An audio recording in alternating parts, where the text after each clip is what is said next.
Un bon boulot, témoignages, discussions et reportages sur les grandeurs et les misères du travail.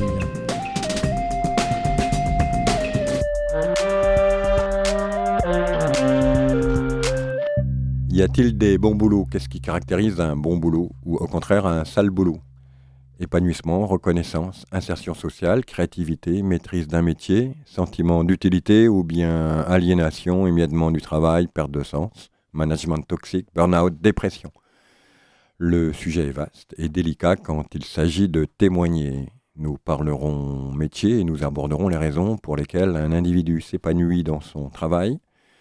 Nous chercherons aussi à comprendre sous quelles conditions un bon boulot pourrait être dévalorisé et devenir parfois un sale boulot.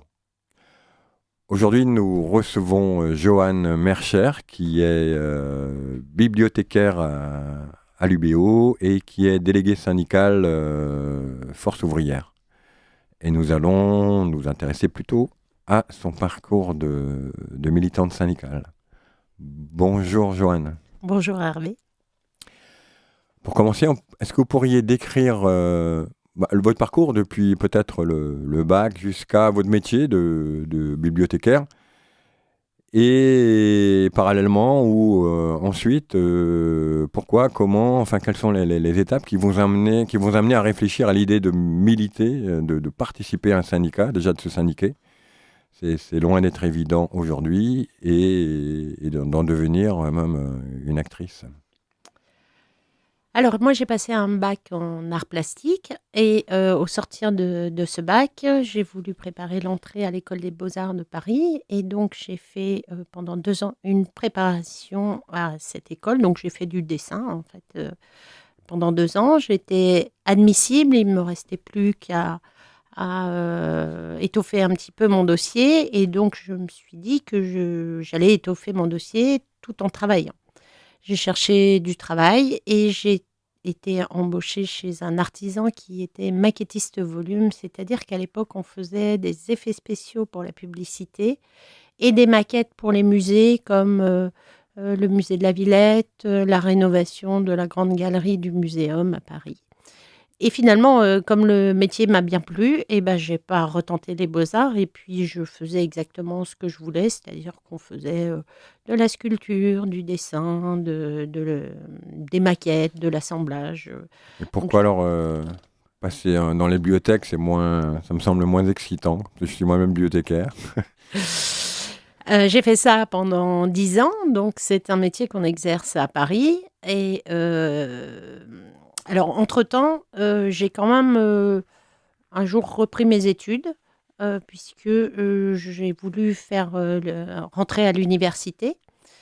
Et comme je ne savais pas trop bien comment ça marchait, je voulais faire de l'archéologie. Et donc, j'ai été au bureau d'inscription le plus proche de chez moi, et c'était la Sorbonne.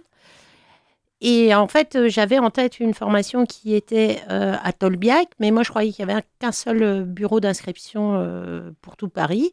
Et donc, j'ai dit, je veux m'inscrire en archéologie. On m'a dit, oui, oui, histoire de l'art, archéologie. Alors, je dis, oui, mais moi, c'est archéologie.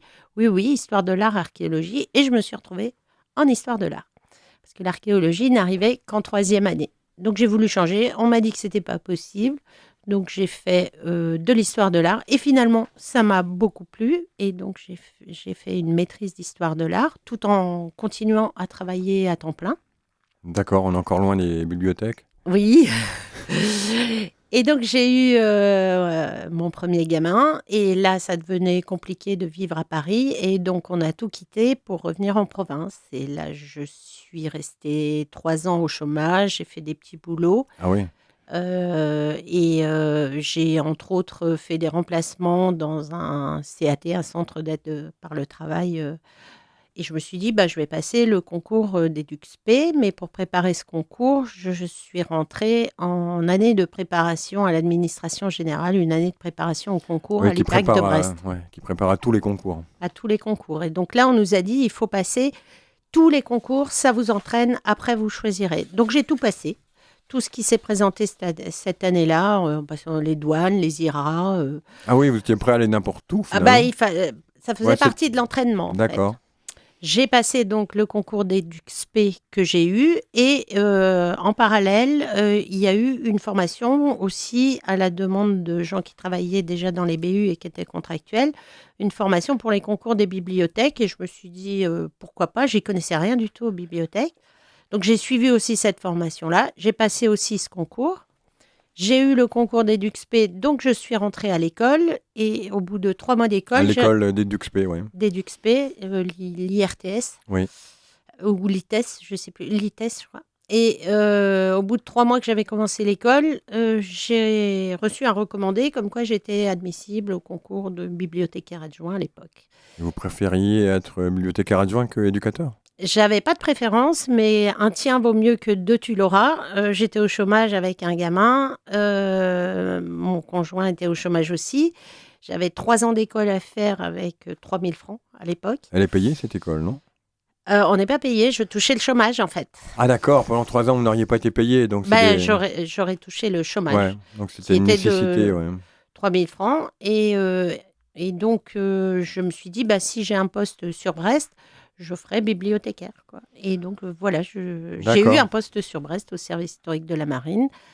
Et voilà comment je suis rentrée comme, Donc il y a dans une la part de... fonction publique. Il y a une part de hasard. Oui, alors bon, ça c'est pour le métier bibliothécaire. Moi je sais par ailleurs qu'après que vous avez été à Pau, enfin il y a tout un parcours dans différentes bibliothèques. Peut-être vous pourriez décrire parallèlement l'amorce, l'idée, à un moment de même de rentrer dans un syndicat, et peut-être parallèlement à votre parcours de travail, parce que c'est lié, je pense. Alors moi, je viens d'une famille où mon père était ouvrier à l'Arsenal et il était syndicaliste, donc je savais ce que c'était le syndicalisme. J'avais aussi un engagement politique, par exemple, quand j'étais des 20 ans à peu près. Et quand je suis arrivée dans le monde du travail, en fait, la mise en pratique logique de mes idées, c'était de me syndiquer pour la défense des travailleurs. Et à quel syndicat vous avez choisi? Force ouvrière. Ah oui, alors pourquoi Force ouvrière? Parce qu'il y a des rumeurs qui disent que c'était un syndicat fabriqué par les Américains, etc., etc. Alors, j'ai choisi Force ouvrière parce que je connaissais ce syndicat-là, puisque mon père était à Force ouvrière. Ah oui, Quand je me suis syndiquée pour la première fois, donc c'était quand j'étais au service historique de la Marine, et je connaissais aussi le délégué qui représentait Force ouvrière à l'époque dans ce cadre-là. Force ouvrière, bon, j'ai quand même regardé les revendications des uns et des autres, hein, parce que je ne me suis pas syndiquée au hasard par rapport à ce que je connaissais du monde du travail. Force ouvrière et la CGT ont des revendications à peu près, qui se recoupent très souvent. Par contre, ils ont un mode de fonctionnement qui est extrêmement différent et qui a fait que j'ai choisi Force ouvrière. c'est quoi cette différence qui vous a fait choisir l'un plutôt que l'autre? Alors, c'est l'indépendance par rapport au parti politique. Pour la CGT, ça serait quoi? Le Parti communiste? Alors, ça peut être le Parti communiste, mais c'est un peu comme quand on dit que Force ouvrière, c'est la CIA. Oui, Voilà. CIA. Non, c'est une question d'organisation. C'est-à-dire qu'à la CGT, on paye sa cotisation quand on est adhérent au syndicat national et le syndicat national la redistribue aux syndicats départementaux. Donc le syndicat national, c'est lui qui décide, par exemple, qui c'est qui va au congrès. C'est lui qui désigne. À Force ouvrière, c'est l'inverse. On paye sa cotisation au syndicat de base. Le syndicat de base, donc, en reverse une partie aux différentes structures, dont le syndicat national. Et c'est le syndicat de base qui décide qui il envoie à un congrès ou à une instance quelconque. La décision, elle part de la base et non pas du sommet. D'accord, ça serait moins centralisé à IFO, Voilà. plus fédératif. Je ne sais pas si on peut le dire comme ça, mais c'est un Plus- fonctionnement qui garantit l'indépendance, puisque c'est les gens qui travaillent, les gens à la base, qui décident au final des D'accord. orientations, parce que quand on va à un congrès, on y va avec un mandat qu'on a discuté avec nos collègues, et on va dire, nous, on veut qu'on défende telle ou telle chose. C'est pas en haut, on nous dit, est-ce que vous êtes d'accord pour défendre telle ou telle chose? D'accord, Et oui, après, il y a des discussions qui s'engagent. c'est important, ouais, comme différence. Donc là, vous êtes bibliothécaire à Brest, au service de l'armée, c'est ça? Non. À l'époque, Ouais, au service historique de la Défense. service historique de la Défense, ouais. Y a-t-il des luttes là? Parce que ça a l'air assez. Déjà, il n'y a pas grand monde. Alors, on était liés à l'Arsenal, donc Ah oui, il y avait déjà comment dire? Il y avait déjà enfin, les ouvriers de l'Arsenal avaient l'habitude de se défendre et je me rappelle en particulier un moment, ils ont voulu distribuer des primes à la tête du client. Alors maintenant, c'est assez courant, mais à l'époque, ça se faisait pas du tout. la tête du client, c'est-à-dire selon l'arbitraire, enfin selon le choix du chef. Voilà, il y avait une enveloppe qui était fixe et il fallait répartir les gens, soit dans le premier niveau, enfin, il y avait 3 niveaux, il fallait répartir les gens sur 3 niveaux. Mais sachant que l'enveloppe était fixe, si on donnait plus à l'un, ça voulait dire qu'on donnait moins à l'autre. D'accord. Ouais. Et donc là, il y a eu une levée de bouclier, mais unanime de tous les collègues, en tout cas dans le service historique, qui ont dit, mais nous, on ne veut pas de ça, on ne veut pas prendre dans la poche du voisin pour mettre dans la nôtre. Ce D'accord. qui Ouais. fait que, donc ça a été relayé par les syndicats aux différents niveaux, parce que le service historique de la marine, en fait, il est géré à Vincennes, hein, c'est un service, là, on est juste une antenne Mhm. de plusieurs services historiques. Donc, c'est remonté, parce que c'était dans tous les services historiques, c'est remonté de tous les services historiques de la marine et le projet a été retiré. Il est Et revenu oui, par alors maintenant, bon, vous êtes syndiqué, vous êtes bibliothécaire et déjà, vous expérimentez dans une question sur la question des primes, là. Qu'est-ce qui vous amène à vous. Je sais pas comment ça se passe. Comment, une fois qu'on est syndiqué, à un moment, vous êtes délégué. Comment ça se passe et pourquoi vous l'avez fait, hein? Alors, évidemment, quand j'étais au service historique, j'étais simple adhérente. Par contre, je participais aux instances du syndicat local. Et donc, un jour, on m'a demandé si j'étais volontaire pour aller au congrès du syndicat national. Et donc, j'ai donné mon accord. Donc là, effectivement, j'ai commencé à comprendre un petit peu comment ça se passait au niveau national, mais aussi dans les autres syndicats de base. Et puis petit à petit, comme on m'avait vu au congrès, on m'a proposé, ensuite on a pu me demander de revenir dans des commissions, des choses comme ça. Donc D'accord. c'est sur la base au départ du... Donc, sans être délégué, vous participiez à des tâches de délégué, ouais. Voilà. Et donc, en partant du service historique, donc j'étais au service historique, j'ai demandé ma mutation pour l'Université de La Réunion. D'accord. Et Ouais. quand je suis arrivée à l'Université de La Réunion, j'ai découvert qu'il n'y avait pas de syndicat FO là-bas.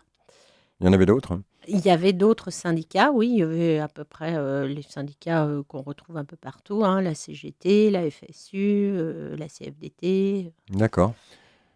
Mais il n'y avait pas FO. Enfin, en tout cas, à l'université, il n'y avait pas FO. Vous arrivez comme une missionnaire, hein? Et au début, je me dis, comment je vais faire? J'ai rencontré les Vous camarades. auriez pu vous syndiquer à la CFDT, à CGT ou... J'aurais pu. D'accord. Mais j'ai rencontré les camarades de FO des autres administrations, donc de l'enseignement secondaire, de l'enseignement primaire, et puis tous les syndicats FO qui pouvaient y avoir dans les différentes branches, que ce soit le public ou le privé, qui m'ont proposé de m'aider à monter le syndicat FO à l'université. Puisque quand on fait partie d'une FO, c'est une confédération, donc le but c'est d'aider quand on peut au développement du syndicat dans toutes les branches. Donc ils m'ont aidé à monter le syndicat à La Réunion. Et Mais ça, c'est intéressant. Vous arrivez, il n'y a personne. Comment vous faites? Parce que Alors, pour qu'il y ait un syndicat, il faut qu'il y ait des adhérents. Comment vous les trouvez? Comment vous les convainquez? Ouais, je ne sais pas si on dit ça. Ouais. Comment vous attirez du monde à vous? Ouais. Alors, ça se fait pas en 3 semaines parce que déjà, quand on arrive, personne ne nous connaît. Donc, il faut attendre un petit peu, discuter avec les collègues. Il se peut des fois qu'en discutant avec les collègues, on rencontre des gens qui, sur un autre poste, étaient des adhérents FO. Donc, ça prend plusieurs mois. Vous Déjà repérez, Vous repérez les gens qui sont déjà FO quelque part ou qui l'ont été? Oui. D'accord. Enfin, c'est pas un repérage, hein, c'est juste en discutant avec les Oui, collègues, on finit par savoir. Et puis, mais je reste quand même adhérente. Moi, je suis toujours adhérente FO, même s'il n'y a pas de syndicat FO. C'est-à-dire que D'accord. je paye ma cotisation au syndicat national en isolé, en fait. Mhm. Et puis, je me fais connaître aussi, parce que les gens, voilà, ils vont pas non plus adhérer sur ma bonne parole. Donc, il faut qu'ils prennent le temps de me connaître. Et au bout de peut-être 1 an, j'ai été voir des collègues et j'ai dit, ça serait bien qu'on monte un syndicat sur l'université de La Réunion. Est-ce que tu es d'accord, pas d'accord? Et on commence en général à 3-4. Ah ouais. Alors, ce qui se passe souvent, c'est que c'est les collègues avec qui on travaille. Et c'est aussi la difficulté parce que du coup, ça fait... je l'ai fait 2 fois, hein, dans 2 endroits. Au début, c'est... comme moi, je travaille en bibliothèque, on dit c'est le syndicat de la bibliothèque, quoi. Ah oui. Alors que... On réduit toujours les gens Et c'est très dur après d'élargir, en fait. Et vous avez convaincu des gens qui étaient dans un autre syndicat ou qui auraient changé de syndicat à cette occasion, non? Ou qui ont décidé de se syndiquer? Oui, qui ont des... Alors, au début, il y avait... C'est pas rien, ça, parce que bon, c'est une cotisation, faut payer. Et de plus en plus, les gens ont un rapport de service à tout ce qui existe. C'est des gens qui savent, qui avaient déjà un peu d'expérience. Hein. Ce n'étaient pas des gens qui venaient d'arriver. Ils avaient déjà eu affaire au syndicat. Ils savaient que c'était important d'avoir un syndicat pour pouvoir se défendre. S'il n'y a pas d'adhérents, il n'y a pas de cotisation, il n'y a pas de syndicat. Mhm. Donc, Il y a eu une lutte qui a donné corps à tout ça ou à l'époque, il y en avait, il y avait des choses, des mouvements nationaux. Il y avait eu le CPE. C'était Ah oui, le CPE, oui, ça bougeait contrat à beaucoup. première embauche. Voilà, ça À bougeait Rennes, on beaucoup. s'en souvient notamment. Et puis après, il y avait aussi des défenses individuelles de collègues. Je me rappelle la première fois que j'ai été défendre une collègue. Il y avait eu une erreur de calcul sur ses congés et donc elle est venue me voir pour que je l'accompagne pour aller défendre. Oui, c'est là que ça devient sérieux. Alors comment vous faites? Parce que bon, là, c'est des règlements, des lois, des statuts, un labyrinthe de textes. Alors là, à l'époque, pour ça, moi, j'étais pas capable de me repérer dans tout ça. Mais les congés, c'était assez simple. C'est la circulaire de congés. Et puis après, D'accord. c'était sur le décompte. Quand il y avait quelque chose d'un peu plus compliqué, et du coup, je me retournais vers le syndicat national. Je téléphonais et je disais, là, j'ai telle chose, qu'est-ce que je dois faire? Et on me disait un petit peu ce qu'il fallait faire. Et au fur et à mesure, j'ai commencé au début, je m'appuyais beaucoup j'avais un interlocuteur privilégié au syndicat national. Je m'appuyais beaucoup dessus. Et puis petit à petit, je me suis dit, oui, sur telle question, je trouverai la réponse dans tel texte, Ah oui, vous êtes ça vient commencé à vous petit à plonger. petit. Ouais, quoi. ouais, ouais. Ça vient petit à petit, parce qu'au bout d'un moment, on a envie d'être autonome aussi. Ouais, Parce bien que les sûr. questions sont toujours les mêmes. Donc, au bout d'un moment... Mais c'est moins intéressant que le dessin, par exemple. Si, c'est intéressant parce qu'on répond, c'est pas tellement l'étude des textes, hein, sinon j'aurais fait du droit. C'est le fait de prendre un texte et d'apporter une réponse à quelqu'un. Et la personne qui est en face de nous, du coup, elle est contente parce Oui, qu'on oui, lui oui, oui. apporte parfois une explication en lui disant, non, c'est normal que ça soit compté comme ça, parce que si, parce que ça, mais elle a une explication, elle n'a pas l'impression de rien comprendre. Oui, on rend un vrai service à quelqu'un, ouais. Voilà. Et des fois, on lui dit, oui, ils ont tort, et puis on amène le texte, et on gagne. Donc, c'est ça qui fait l'intérêt, en D'accord. fait. Et c'est pas moins intéressant que le dessin, c'est différent. C'est différent, ouais. Donc, je sais que vous avez quitté La Réunion. Est-ce qu'au moment de votre départ, vous aviez augmenté vos effectifs ou Oui, j'avais augmenté les effectifs. On avait commencé à 3-4, mais après, suivant les gens qu'on recrute, bah, il y en a qui disent: «Ah, bah, Jean-Louis, il est là, bah, moi, je vais adhérer là aussi», parce qu'ils font confiance à leurs collègues. C'est pas forcément à moi, mais quand on chope les bah, bonnes personnes, c'est comme ça qu'on s'étend petit à petit. On n'avait pas réussi, parce que j'ai passé que 4 ans, à développer chez les enseignants. On était resté chez les personnels administratifs, mais du coup, on avait développé un petit peu dans les services administratifs, les scolarités, et des choses et le patrimoine. Et avec le recul, qu'est-ce qui fait que, bon, vous dites, c'est pas moi, c'est Jean-Louis qui, etc. N'empêche que Jean-Louis vous faisait confiance. Qu'est-ce qui fait, parce que moi-même, j'ai travaillé toute ma vie, j'ai jamais eu vraiment confiance dans les syndicats, à part vous, justement. Qu'est-ce qui fait que vous avez gagné la confiance, d'après vous? Bah, je Et- pense que ça peut se résumer en on dit ce qu'on fait et on fait ce qu'on dit. Ouais, C'est-à-dire que, on dit, par exemple, on se présente, dans ce qui était avant les commissions paritaires et on dit: «Bah, nous, on va défendre les dossiers sur tel, tel, tel critère». c'est ça, ouais. Vous Heu avez des critères et vous les appliquez, et on les et applique c'est clair, ouais. et ensuite, une fois qu'on a siégé, on rend compte aux collègues. C'est-à-dire qu'on fait un compte rendu parce que, dans cette instance-là, Mais on n'est tous que les leurs syndicats font délégués. ça, hein, non? Bah, les critères, bah, tous les syndicats font ça. Ils font une profession de foi. Est-ce qu'ils s'y tiennent? Moi, je ne sais pas. D'accord. Bon. Si on met: «On va défendre le meilleur dossier», c'est pas un critère objectif. Si on dit: «On va défendre les dossiers, des personnes les plus avancées dans la carrière», bah, là, c'est des critères objectifs et puis on Oui, il faut une grille et la voilà. respecter, ouais. Aujourd'hui, vous êtes quoi? Vous êtes délégué au niveau, vous faites partie du, Je suis secrétaire générale adjointe du syndicat national. voilà, secrétaire adjointe du syndicat national. Donc vous exercez au niveau national, vous prenez le train sur Paris tous les semaines. Comment s'est passée toute cette transition? Voilà, ça c'est intéressant de voir. D'abord, vous êtes militant, vous croyez à l'action politique, à l'action syndicale, vous y allez, finalement, vous créez un syndicat, bon, c'est déjà un passage. Alors, quelles sont toutes les étapes qui vous amènent à être secrétaire général, Adjointe. adjointe? Eh ben, donc quand j'ai quitté La Réunion, je suis allée à Pau, et là, je pensais qu'il y avait un syndicat FO et je suis arrivée et il n'y avait pas de syndicat FO. Ah, à nouveau, il faut le reconstruire. Donc à nouveau, j'ai recommencé, mais là, avec un peu plus d'expérience. Alors oui, c'est intéressant. Là.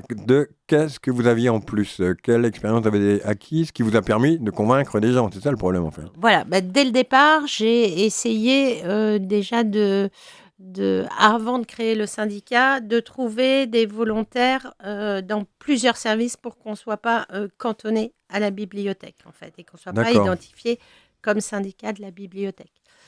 Donc c'est ça qui a changé et après c'est difficile. Alors j'ai commencé à intervenir effectivement, beaucoup plus, dans les expressions enfin par exemple, dès qu'il y avait des intersyndicales, bah, j'étais déjà un peu plus sûre de moi donc Et vous maîtrisiez un peu mieux aussi la matière peut-être. voilà, c'est ça. Et puis, ben, c'est pas rien, j'étais en métropole et donc je pouvais beaucoup plus régulièrement. Déjà, je pouvais accéder à plus de formations parce qu'on a des formations syndicales. Je pouvais, me rendre plus régulièrement, enfin déjà régulièrement parce que quand j'étais à La Réunion, je n'ai jamais été pour le compte du syndicat à Paris. Mais là, je pouvais aller à Paris quand il y avait un congrès, quand il y avait une commission administrative. Alors au départ, moi, comme ils avaient repéré que, au national, ils avaient repéré qu'ayant construit, monté 2 syndicats, ils se sont dit: «Là, on tient une militante». Oui. C'est Parce quoi que les formations, peut-être un mot sur les formations. Qu'est-ce qu'on apprend en formation syndicale? Alors, la première formation à FO, c'est la formation sur FO, c'est-à-dire comment ça fonctionne, Ah oui, c'est ça, quels les sont statuts, l'architecture du syndicat. l'architecture du syndicat, l'historique du syndicat, les fondamentaux du syndicat, la charte d'Amiens, enfin voilà, des choses comme ça. Donc le premier stage, c'est ça. Et après, il y a, suivant si on siège dans telle ou telle instance, on peut avoir, par exemple, si on siège dans les comités d'hygiène et de sécurité, qui sont devenus les CHSCT, qui sont devenus maintenant les F3SCT, Qui veut c'est-à-dire dire? tout ce qui Ouais. concerne la santé et la sécurité au D'accord. travail, donc Ouais. où il y a des élus des syndicats. Déjà, les syndicats font des formations pour ceux qui siègent là. Si on siège en CSA, c'est pareil, on a des formations. C'est tout le rouage d'une administration, les votes, les modes de représentation. Voilà. Après, on peut avoir des formations à la négociation. On peut avoir des formations sur la législation européenne. On peut avoir des formations Oui, c'est juridiques vaste. sur la défense des collègues. Enfin, c'est... Tout ça prend du temps, ça vous empêche pas de travailler, de faire votre travail à la bibliothèque. Non, parce qu'on a quand on fait par exemple une formation, tout ça c'est très cadré et c'est sur le temps de travail et donc Vous on avez des demande décharges? l'autorisation de non alors les décharges c'est une chose, mais par exemple si on n'a pas de décharge au début on n'a pas de décharge hein, parce qu'il y en a très peu donc on essaye de les répartir de façon judicieuse. Euh, C'est-à-dire que si je suis convoquée à une réunion, je donne la convocation à mon administration qui m'autorise à me rendre à cette réunion syndicale. D'accord, Voilà, ouais, c'est c'est des sur droits, c'est déjà, enfin, c'est un rouage en fait qui est mis c'est en des droits place. syndicaux, ouais, Hmm. qui sont pour tout le monde. Donc là, vous êtes à Pau, vous vous investissez encore un peu plus, d'autant plus que vous êtes donc en métropole, c'est-à-dire pas au milieu de l'océan Indien, hein. Et vous arrivez à Brest, c'est ça, hein? Alors, à Pau, j'ai fait 10 ans quand même, et Ah j'ai oui, commencé là à être sollicitée pour participer aux instances nationales. C'est-à-dire qu'ils avaient repéré quelqu'un qui était battant, qui s'investissait, qui était quelqu'un de militant, parce que dans les syndicats, il y a les adhérents qui sont juste adhérents, et c'est tout à fait leur droit. Et il y a des gens qui s'investissent pour être actifs et qui sont donc des militants. Donc quand on repère un militant, on essaye du coup de lui donner la place qui lui revient. donc là, c'est le sommet qui décide, là. C'est le sommet qui repère quelqu'un. Oui, en voyant l'activité du D'accord. syndicat, mais moi, enfin le sommet, c'est-à-dire que moi, en tant que quand j'ai créé les deux syndicats, j'étais la responsable des syndicats, donc j'avais de Oui. facto des relations avec le syndicat national. Hmm. Donc effectivement, après, c'est le syndicat de base qui présente quelqu'un, par exemple, pour être à la CA. Mais le syndicat national dit nous, on verrait bien un tel et un tel. Et donc, le syndicat de base présente cette personne-là. Parce que ça court. Enfin, on ne se bouscule pas au portillon. Hein, parce que Oui, c'est... non, mais c'est un travail. Enfin bon, là, vous sous-estimez un peu les choses, peut-être, ouais. Il faut faire son boulot et il faut faire ça. Et voilà, ça Et vient. ça, c'est difficile. Ça vous fait des journées qui sont plus grandes que quelqu'un qui ne serait pas à votre place. Sur le papier, non, mais dans les faits, oui. Ouais. Et puis, ça demande des déplacements, et puis ça demande... Ah oui, et voilà. puis c'est toujours à Paris, de Brest, c'est Alors, au 4 début, heures et demie. ça peut être... moi, les premières instances auxquelles j'ai participé, c'était la CA, c'est-à-dire la CA, elle a lieu une fois par an. L'ACA, ça veut dire? La commission administrative. Ah oui, commission administrative, d'accord. Et puis après, ça se décline en plein de... Alors maintenant, on va avancer sur... vous arrivez à Brest, donc. Oui, en 2017. Et là, pareil, il n'y a pas de syndicat FO. Ah si. Ah, il y en avait un? Ah oui, là, il y en avait un à l'université, mais il n'y en avait pas à la bibliothèque. C'est-à-dire que... À la bibliothèque, il y avait... il n'y avait pas de syndicat. Il y avait CFDT et peut-être CGT, je ne sais plus.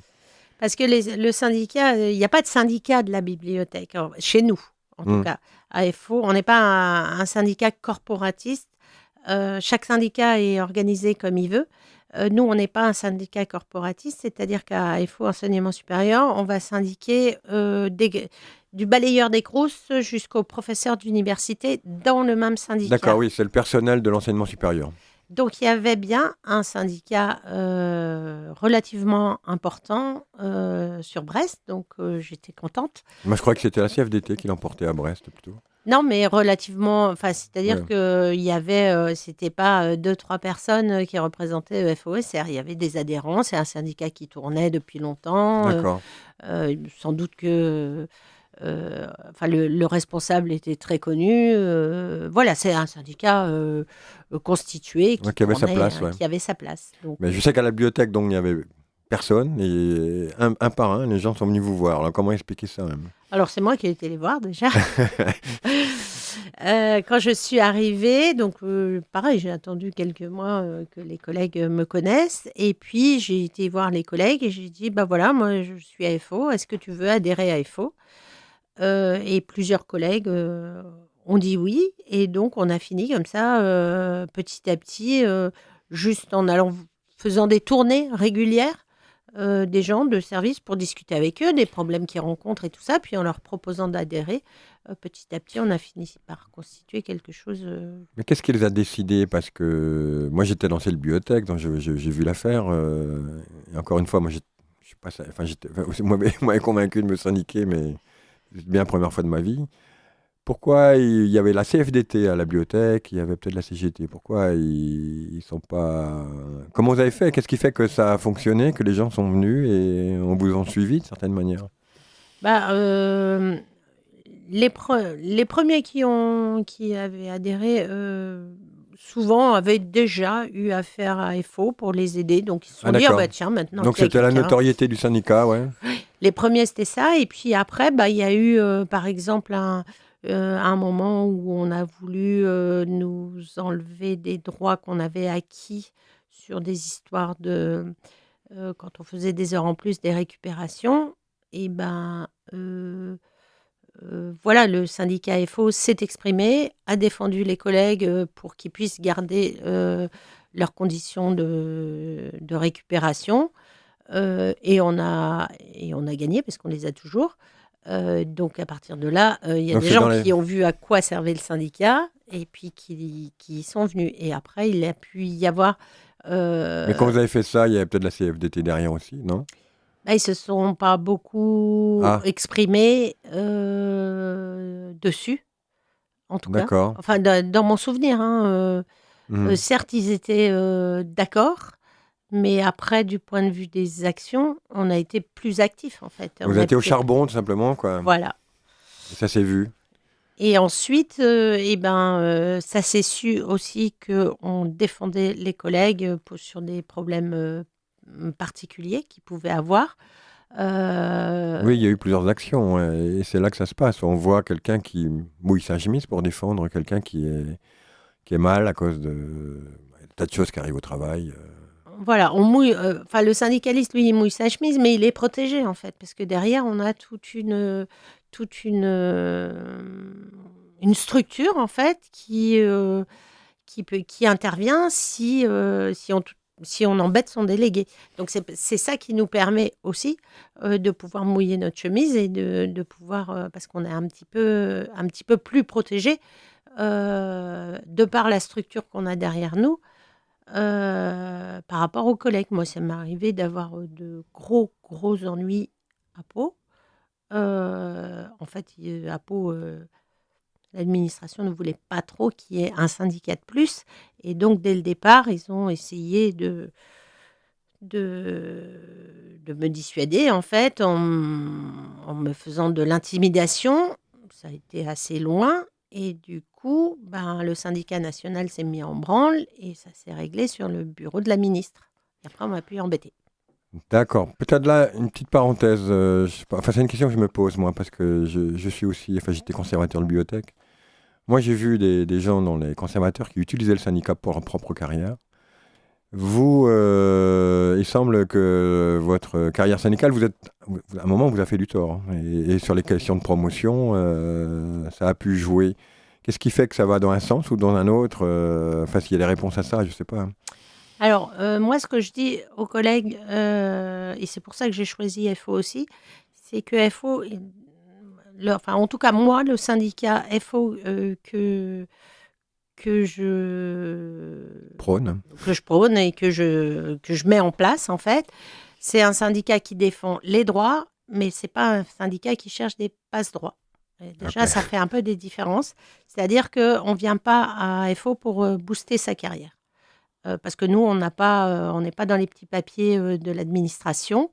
On est du côté des salariés et clairement du côté des collègues et clairement du côté des collègues.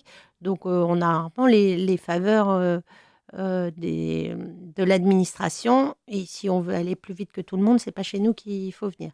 Et Bon, ça, donc, c'était... par conséquent, nous aussi, on subit ça. C'est-à-dire que on défend nos droits, mais clairement, c'est pas à FO que. Enfin, FO nous a jamais apporté le.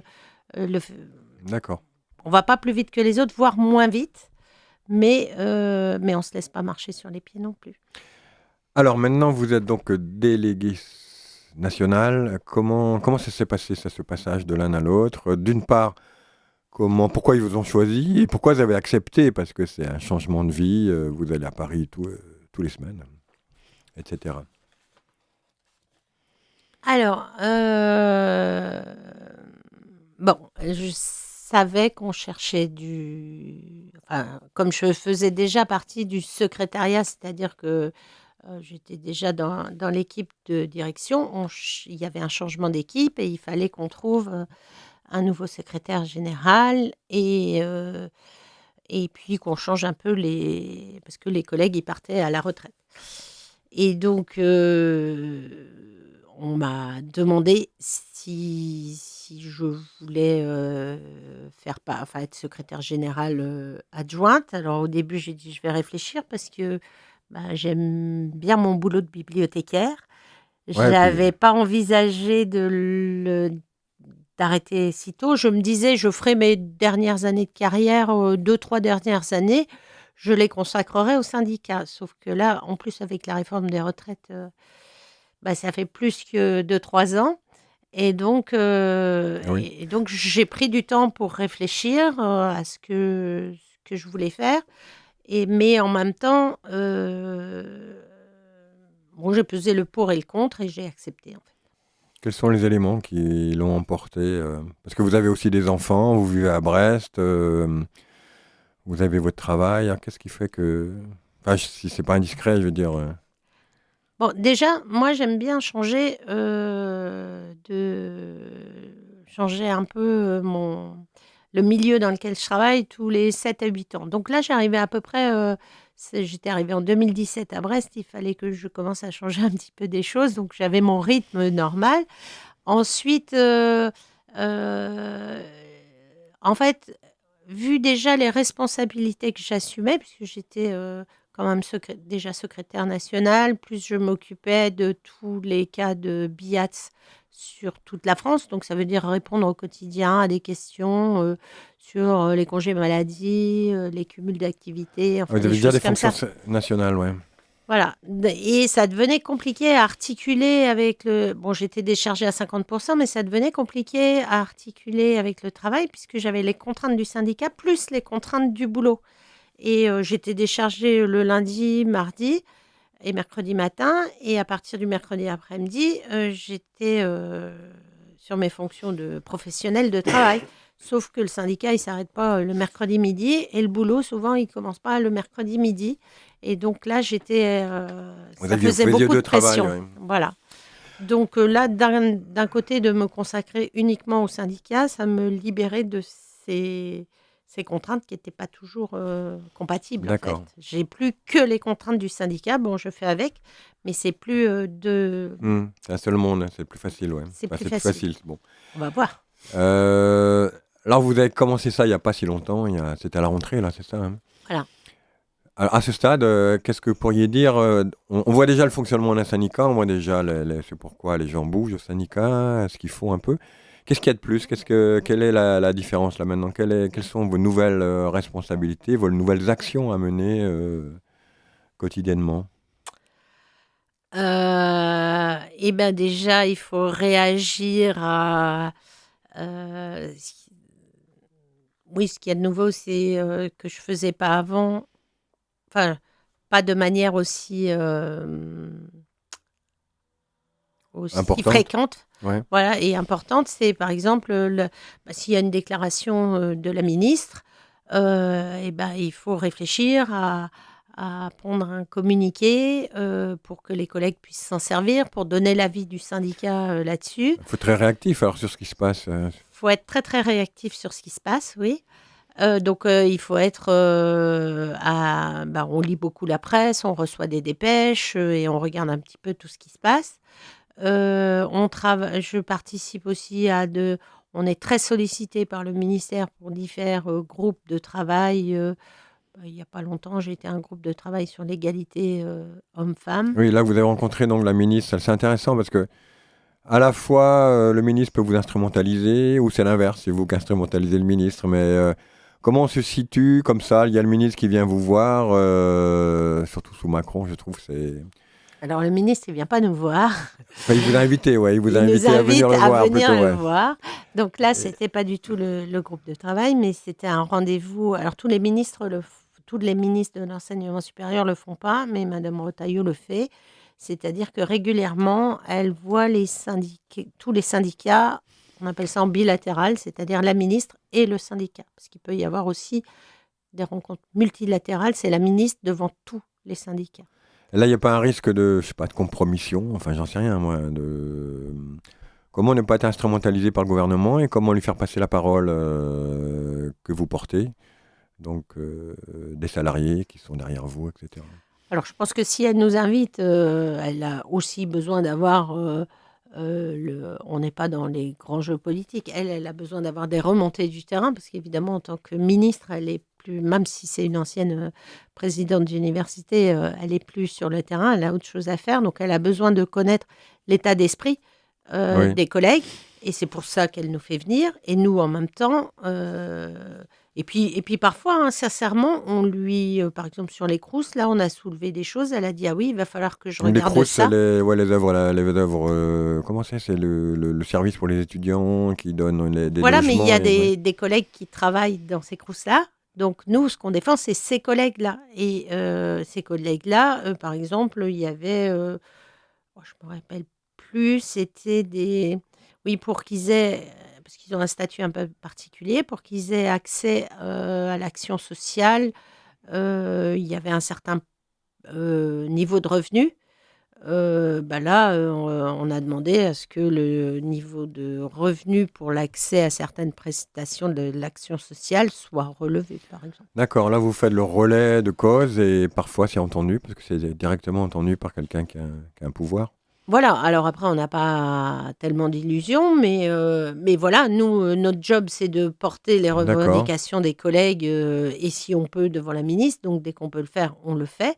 Alors il faut que ça soit on porte des revendications, collectives, mais on peut aussi, porter des dossiers individuels qui seraient, complètement bloqués. Donc à chaque fois, on donne aussi quelques dossiers individuels. Après, ils le prennent en compte ou pas, mais en tout cas, nous, on l'a déposé et puis on peut D'accord. revenir dessus. Donc il y a un travail d'information très important, peut-être aussi de meilleure compréhension tout le temps des rouages administratifs qui évoluent en plus.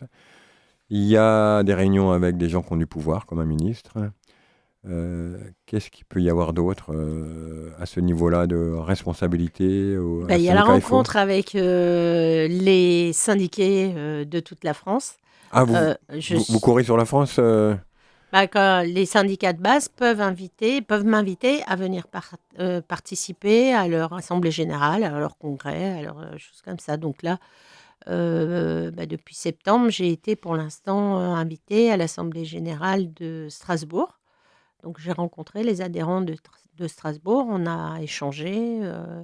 Quel est l'intérêt parce que vous portez une question particulière dans le syndicat ou Alors moi, je peux donner des explications sur des questions qui se posent. Par exemple, là, les collègues, ils avaient beaucoup de questions sur les mesures pouvoir d'achat de Guérini. les achats d'eux? Les mesures pouvoir d'achat qui ont Oui. été annoncées par le Ah oui, le oui. ministre de la fonction publique. Mhm. Donc, ils avaient des questions par rapport à ça. Qui c'est qui allait les toucher? Et si je suis à temps partiel, combien je vais toucher? Enfin, voilà. Donc, ça, c'est des questions pratiques auxquelles je pouvais répondre. Parfois, c'est eux qui apportent un problème qu'ils ont. Et du coup, je dis, bah, je le prends et je dis, bah oui, on va regarder ce qu'on peut faire au niveau national. Parce que si ce problème-là se répète un peu partout, du coup, ça devient un problème national. Et du coup, on sait qu'on doit sortir un D'accord. tract ou un communiqué sur le sujet. C'est aussi Bon, on voit, savoir ce ouais. qui se passe dans les établissements, quoi. Alors, on voit votre activité, on voit à quoi sert un syndicat, comment ça fonctionne. Si on allait maintenant sur le plaisir, le plaisir au travail, le plaisir syndical, enfin, quand je dis le plaisir, c'est vaste, c'est les raisons. Pourquoi faire ça? Pourquoi aller au boulot? Pourquoi être syndiqué? Pourquoi faire ce travail? Pourquoi aller à Paris? Je pense que votre agenda est plus rempli qu'avant. Qu'est-ce que ça vous apporte? Déjà, c'est très gratifiant, en fait, quand on le fait bien. Ah, quand on le fait bien, faut le dire, ouais. Bah oui, parce que quand on le fait bien et qu'on est vraiment au service des collègues, ils nous remercient, en fait, tout simplement. Ils sont très reconnaissants. Et mon père, qui a 80 ans et donc à l'époque, il a pu partir à la retraite à 55 ans, il y a encore des gens qui rencontrent dans les rues de Brest, qui se rappellent de lui et qui le remercient encore. Donc, Ah oui, pour une aide qu'il leur a apporté à un moment, enfin le soutien institutionnel. voilà. Sur Pas un institutionnel, mais syndical. syndical, oui, mais enfin quand je dis le soutien d'une institution, c'est pas rien. Quand on a un problème avec, moi ça m'est arrivé, hein. Quand on a un problème avec, je sais pas, avec l'université, c'est pas rien d'être porté par un syndicat. Donc ça, Ah, c'est quand on le quelque fait bien, chose. parce qu'on peut le faire mal aussi peut-être.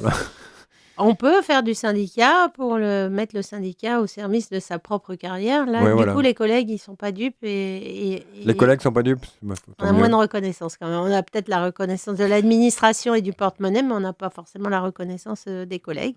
Parce que les syndicats sont malgré tout en perte de vitesse pour plein de raisons, hein, plein, pas ça.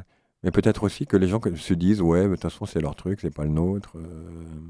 Mais là, quand je dis quand on le fait bien, je parle pas de que FO ferait mieux que les autres, en fait. Ouais, non, j'ai bien compris C'est ça. vraiment le délégué, s'il le fait en son âme et conscience et vraiment en étant au service des collègues, il a beaucoup de reconnaissance de la part des collègues. D'accord. Il peut y avoir des délégués FO qui le font dans un but égoïste et voilà. Enfin, Donc il faut un certain altruisme.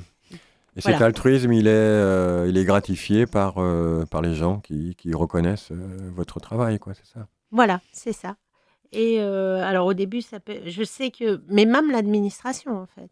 Même Euh, l'administration, c'est utile pour elle, ouais, c'est ce qu'on dit, hein. Quand il n'y a plus de syndicat pour discuter, il n'y a plus personne, ouais. Voilà, c'est ça. Et moi, en général, quand je suis arrivée parce que j'ai beaucoup bougé au niveau professionnel, quand j'arrivais dans un endroit, les chefs de service, ils se disaient oh là là, comment on va faire avec elle? Et quand je partais, ils disaient bah, comment on va faire sans elle, quoi.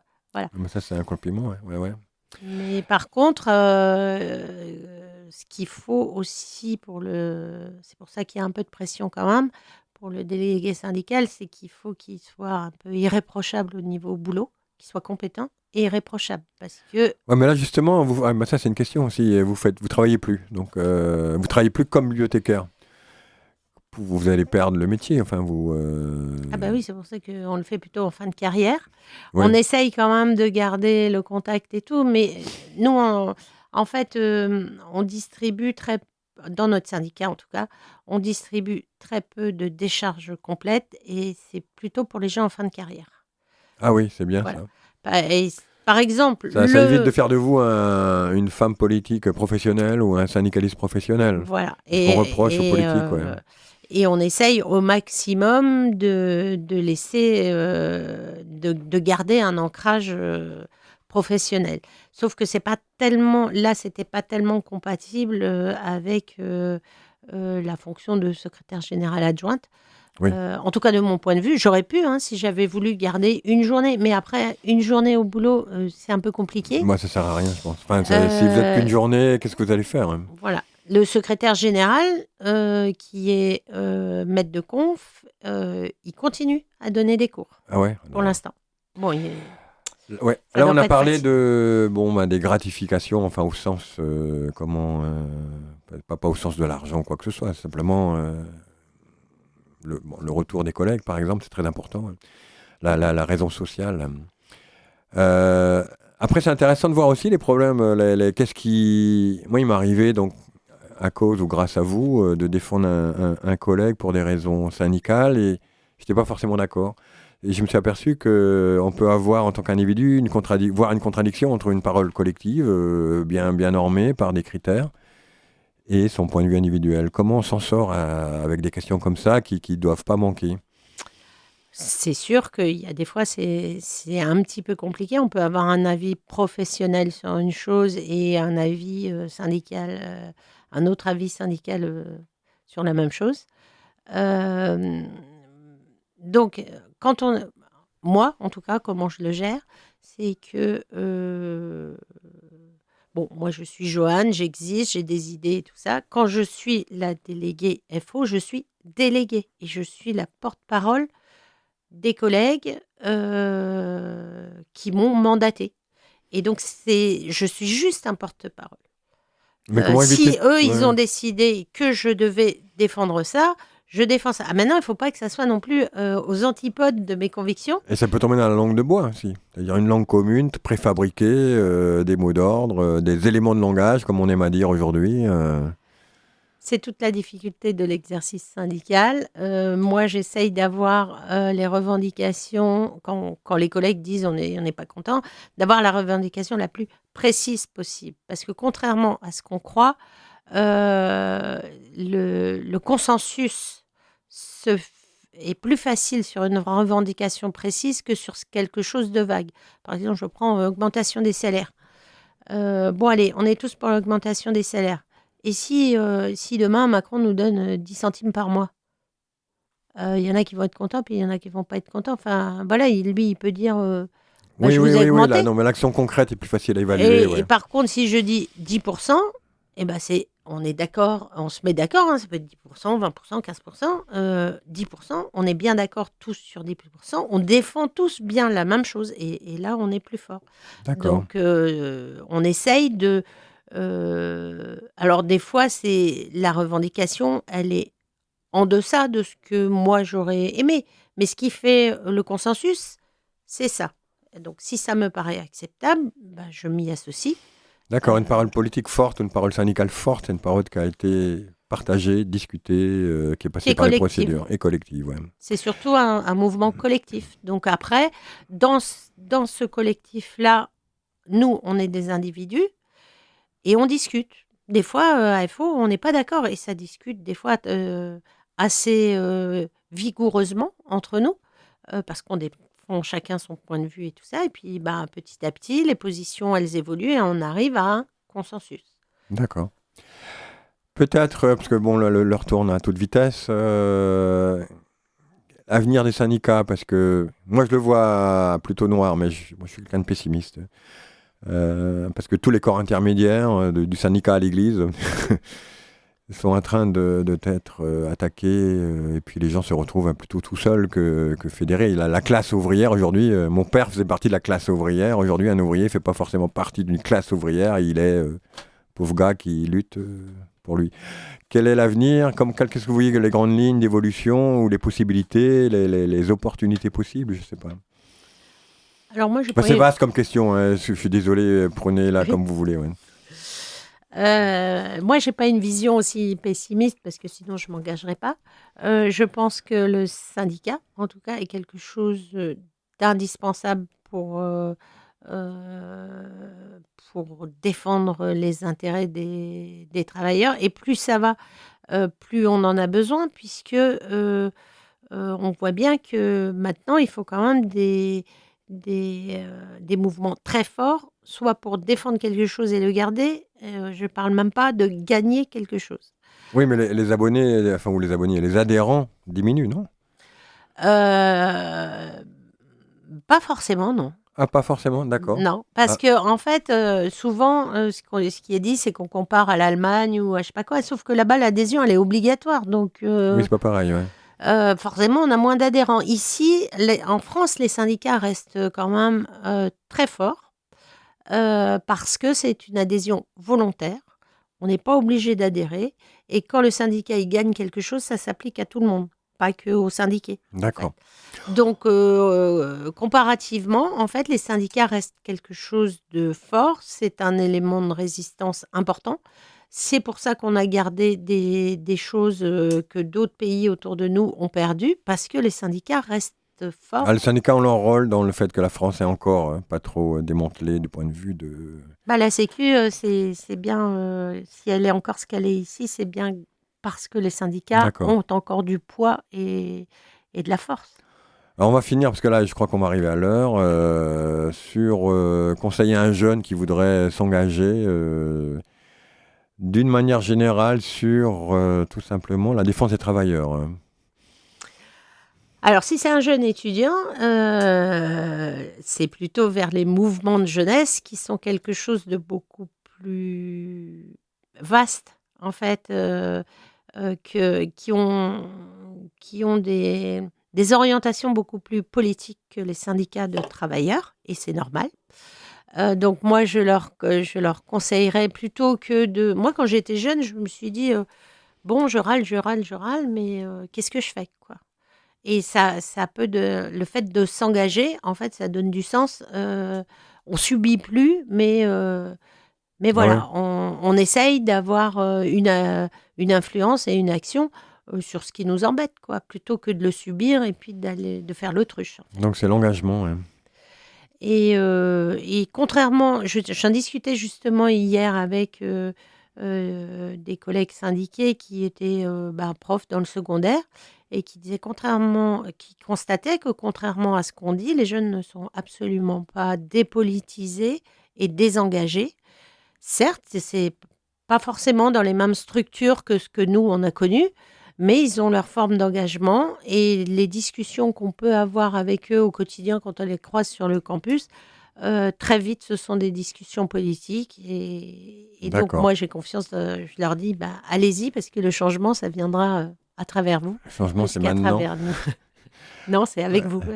Ok, on va s'arrêter là parce que c'est l'heure. Et merci beaucoup, Joanne. Merci donc, Joanne Mercher, qui est déléguée, redite la fonction, j'ai oublié déjà. Secrétaire générale adjointe de FOESR. Secrétaire générale adjointe de FOESR, Enseignement supérieur et recherche. Merci beaucoup, Joanne. Merci, Hervé. Prochain portrait, prochaine histoire, prochain métier, au prochain numéro de Un bon boulot. Témoignages, discussions et reportages sur les grandeurs et les misères du travail.